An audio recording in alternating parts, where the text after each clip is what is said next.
শুরুতেই সংবাদ শিরোনাম।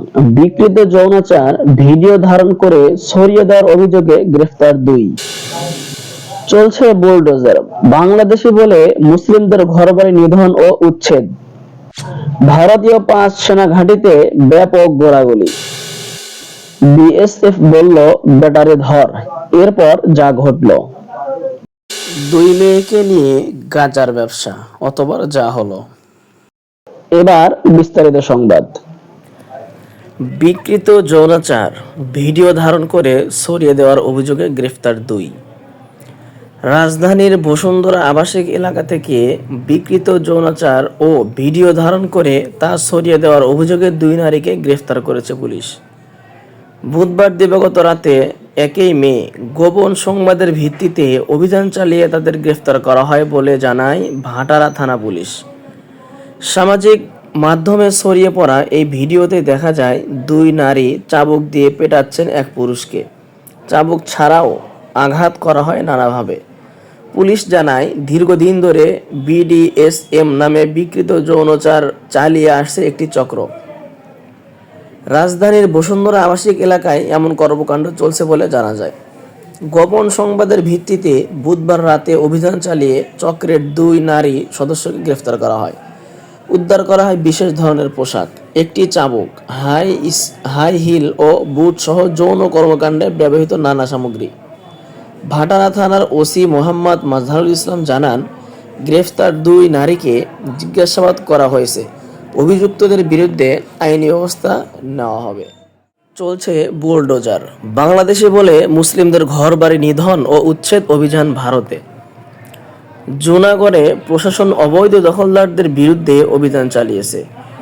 এটি আহমেদাবাদে অবৈধ দখল উচ্ছেদের একদিন পরের ঘটনা। জুনাগড়ের উপকোট কেল্লার কাছাকাছি এলাকাটি বুলডোজার দিয়ে উচ্ছেদ করা হয়। জুনাগড়ের এসডিএম চরণ সিং গোহিল সংবাদ সংস্থা এএনআইকে বলেছেন, জুনাগড়ের উপকোট কেল্লার সম্প্রসারণ এলাকা থেকে অবৈধ দখলদারদের সরানো হচ্ছে। এখন পর্যন্ত মোট 59টি অবৈধ দখল উচ্ছেদ করা হয়েছে। বাসিন্দাদের আগেই নোটিশ দেওয়া হয়েছিল, কিন্তু তারা সাড়া দেয়নি। তাই প্রশাসন আজ বুলডোজার অভিযানে নেমেছে। আমরা পুলিশ সাহায্যে এই কাজ করছি। জুনাগড়ের ধরাগড় দরওয়াজায় 100টিরও বেশি অবৈধ নির্মাণ ভেঙে ফেলা হয়েছে এই অভিযানে।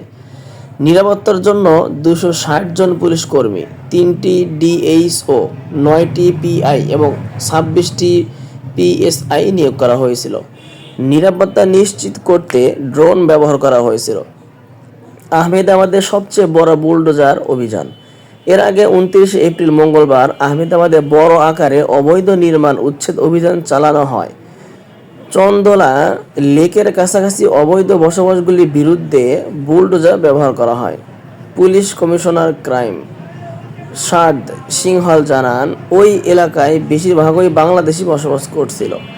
100 এর বেশি বাংলাদেশি শনাক্ত করা হয়েছিল, যাদের অবৈধভাবে বসবাস করার তথ্য পাওয়া যায়। পুলিশ জানিয়েছে, শীঘ্রই চন্দলায় আরও একটি বড় উচ্ছেদ অভিযান পরিচালিত হবে। অবৈধ বসবাসকারীদের বিদ্যুৎ সংযোগ কাটা হয়েছিল। এই অভিযান শুরুর আগে অবৈধ দখল উচ্ছেদ করতে 80টি বুলডোজার ব্যবহার করা হয়। সেনাঘাঁটিতে ব্যাপক গোলাগুলি। পাকিস্তানের সীমান্ত ঘেঁষা ভারতীয় সেনাঘাঁটি লক্ষ্য করে গুলি চালিয়েছে পাকিস্তানের সেনা। গত 22 এপ্রিল পেহেলগাম হত্যাকাণ্ডের পর এই নিয়ে টানা 8 দিন সংঘর্ষ বিরতি লঙ্ঘন করে বৃহস্পতিবার 1 মে গভীর রাত এবং শুক্রবার 2 মে গুলি চালিয়েছে ইসলামাবাদ, এমন দাবি করেছে নয়াদিল্লি। ভারত পাক নিয়ন্ত্রণ রেখায় এলওসি সংঘর্ষ বিরতি লঙ্ঘন অব্যাহত রেখেছে পাকিস্তান।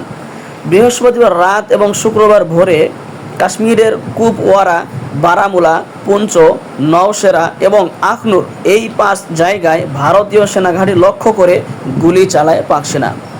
পেহেলগাম হত্যাকাণ্ডের পর এই নিয়ে টানা 8 দিন সংঘর্ষ বিরতি লঙ্ঘন করেছে পাকিস্তান। গত 7 দিনের মতো 8ম দিনেও পাকিস্তানের সেনাকে পাল্টা জবাব দিয়েছে ভারতীয় সেনা।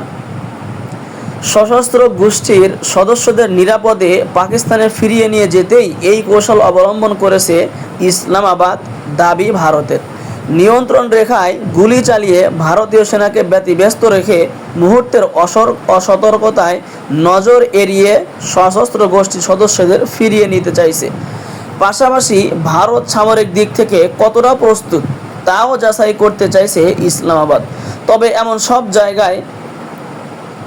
এমন সব কৌশলকে মাথায় রেখে সজাগ রয়েছে ভারতীয় সেনাও। দুই মেয়েকে নিয়ে মায়ের গাঁজার ব্যবসা অতবার যা হলো। নারায়ণগঞ্জের বন্দরের মদনপুর এলাকায় র্যাব 11 একটি মাইক্রোবাসে অভিযান চালিয়ে 10 কেজি গাঁজা উদ্ধার করেছে। বৃহস্পতিবার 1 মে বিকেলে মা ও 2 মেয়ে সহ 5 জন মাদক কারবারিকে আটক করা হয়। মাদক পরিবহনে ব্যবহৃত মাইক্রোবাসটিও জব্দ করা হয়েছে।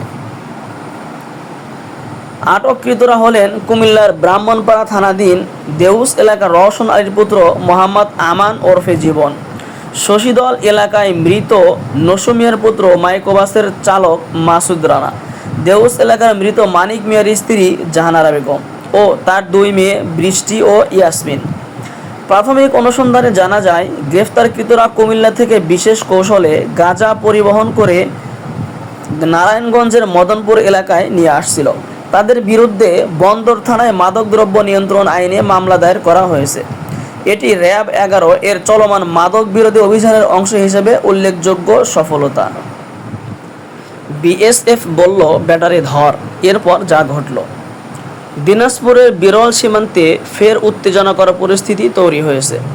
শুক্রবার সকালে ভারতীয় সীমান্তরক্ষী বাহিনী বিএসএফ 2 বাংলাদেশিকে ধরে নিয়ে যায়।